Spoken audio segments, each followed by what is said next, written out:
जगत के लोगों के लिए बाबा कैसे कल्याण है? जगत के कल्याण के लिए देखिए, आपन भोजन, आपन पढ़ाई, आपन रोग, आपन दवाई। जैसे यहाँ पर पढ़ाई एक पढ़ने से सबका नहीं होता है, घर का आदमी सब पढ़ता है बच्चा, वैसे ये भी अंदर का पढ़ाई है। नाम ध्यान जीवन की पढ़ाई, ना एक पैसा लगी भाई। तो ये जो पढ़ाई जो है, हमने कहा ब्रह्म तत्वज्ञानी से नाम लेकर के, वास्तविक गुरु से नाम लेकर के, और उसको मन में जपा जाएगा, तो अंदर में जब मन जाएगा, धीरे धीरे आप मालिक के पास जब मन नौकर जाएगा तब कल्याण होगा। कोई भी नौकर जब तक मालिक से दूर है तो परेशान है, और मन जब आत्मा के पास चला जाएगा तो उसका कल्याण, क्योंकि अंदर में सब चीज है, सब रखा हुआ है।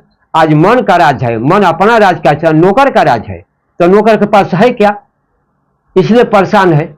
जितने लोग थे, राम कृष्ण बुद्ध कबीर सीता सावित्री मिर्जा, उन लोग का मन मालिक पर था, इसलिए उन लोग का अपन परेशानी नहीं था।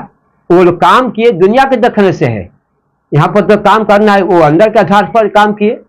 जैसे है ना कि प्रधानमंत्री कलेक्टर जो है वो भी काम करता है, लेकिन देखते हैं कि क्या शरीर से काम करता है, बोलता है केवल, वहां पर भी है। और ये भी चीज कल्याण के लिए कि आदमी का जब सब चीज सादा होगा तो उसकी वाणी भी साफ होगी। आज क्यों नहीं प्रभाव पड़ता है? तो आदमी जो तेल मसाला और चीज गंदा चीज खाता है तो उसके वाणी से भी दुर्गंधी निकलती है, इसलिए आदमी का जो है सही कर्म नहीं होता है। इसलिए कहा गया कि संसार का एक समाधान, सब चलू आत्म स्थान, नहीं दूजा समाधान बाटे, चाहे मरे चाहे जिए चाहे नरक में जाए। तो जितने लोग के मन आत्मा पर था, आत्मा पर ज्ञान, ज्ञान ही भगवान है, ज्ञान से संसार चलता है। बिना आत्मा पर गए, आत्मा पर होता भगवान की प्राप्ति, ना ही दूजा धरती। शरीर वाला के शरीर को देखता है, शरीर को भगवान कहता है, लेकिन शरीर भगवान नहीं होता है, आत्मा पर भगवान की प्राप्ति होती है। इसलिए जितने लोगों में आत्मा था, राम कृष्ण बुद्ध सब में आत्मा, वो लोग भगवान पर चले, वो लोग जो है भगवान के द्वारा काम किए हैं, और उन लोग का सब समाधान होता गया। इसलिए संसार का एक समाधान है, कल्याण तभी है कि मन का कल्याण तभी होगा जबकि आत्मा पर जाए और आत्मा के द्वारा काम करे। लोगों के आहार के लिए क्या करिएगा? भोजन? हाँ, भोजन सबसे प्रधान चीज है, मानो भोजन जो है, भोजन से गिरता है जगवा, भोजन से उठता है जगवा, भोजन से पहचान है। मन जब आत्मा पर चला गया, आत्मा पर सत्वगुणी भोजन, नमक तेल मसाला से रहित, जो भक्ति में है, भक्ति में है नमक तेल मसाला, जीव के द्वारा भक्ति है। अभी तो कोई भक्ति में नहीं है, जो मन में नाम जपता है वो जो है भक्ति में है। शरीर पर जो है, स्थूल शरीर पर नमक तेल मसाला लहसुन प्याज, और जो शरीर से परे जो है, बिल्कुल बाहर में है, बिल्कुल उसका जो है मुर्गा मांस मछली अंडा शराब। क्या मांस मनुष्य को खाना चाहिए या नहीं खाना चाहिए? देखिए, मन जो है, शक्ति जो है सच्ची बना जो बिल्कुल, उस समय जो था, मन जो था, मन से मांस है। जिसका मन जितना गंदा है उस मांस खाता है, और जितना मन साफ होता जाएगा, माने भक्ति में गया, तो वहां पर जो है उसका कहा ना कि तेल मसाला रहेगा। जब आत्मा पर चला गया, आत्मा के संग में गुरु है, ज्ञान भगवान है, तो वहां पर जाएगी तो उसका सादा भोजन, सादा वस्त्र, आंतरिक वाणी, वहां पर सब समाधान है। उसके पास में अंदर में गुरु है। इसलिए कि भोजन जो सबसे प्रधान है, भोजन से पहचान हो जाएगा कि आदमी क्यों कहां पर है। भोजन से गिरता है जगवा, भोजन से उठता है जगवा, इसलिए भोजन प्रधान है।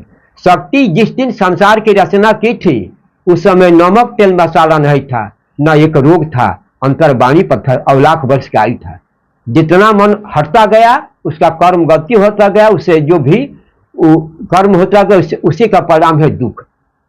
अगर आदमी इसका ये दुख को नहीं सजाए मानता है, तो मैं कहता हूं कि आज जो है नारी पुरुष हुआ, तो हिजड़ा कहां से आया? आज हिजड़ा कहां से आया? तो सजाए है, न नारी में है न पुरुष में है। आज जितने लोग जो हैं, माता ने जो है ब्रह्मा विष्णु शंकर और लक्ष्मी पार्वती सरस्वती से शादी कराई आगे चलाने के लिए। ब्रह्मा सरस्वती से एक नारी पुरुष हुआ, जिसको हिंदू कहता है मनुष्य रूपा, मुसलमान कहता है आदम हुआ, अंग्रेज कहता है आदम अदम। आज जितने लोग जो हैं कहते हैं कि हम ब्रह्मज्ञानी हैं, हम साधु हैं, संत हैं, विवाह नहीं करेंगे, हम नेता हैं, तो सोचिए वो माता का सृष्टि का निर्वहन कर रहा है कि नहीं कर रहा है।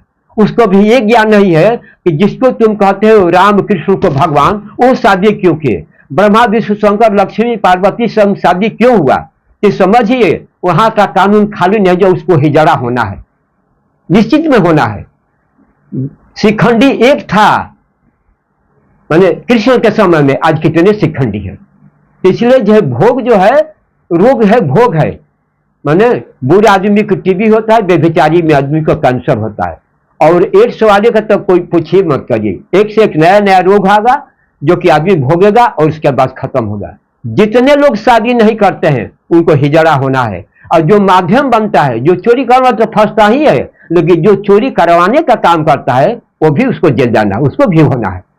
इस सृष्टि के कानून है, क्योंकि माता ने कह दी, आदिशक्ति मैंने कही कि सृष्टि का अनर्गल किए आकर हिजड़ा हुए, आकर खोजा हुए। नारी पुरुष का बनाई तनवा, सृष्टि हेतु जानवा, इस पर ध्यान नहीं दिए।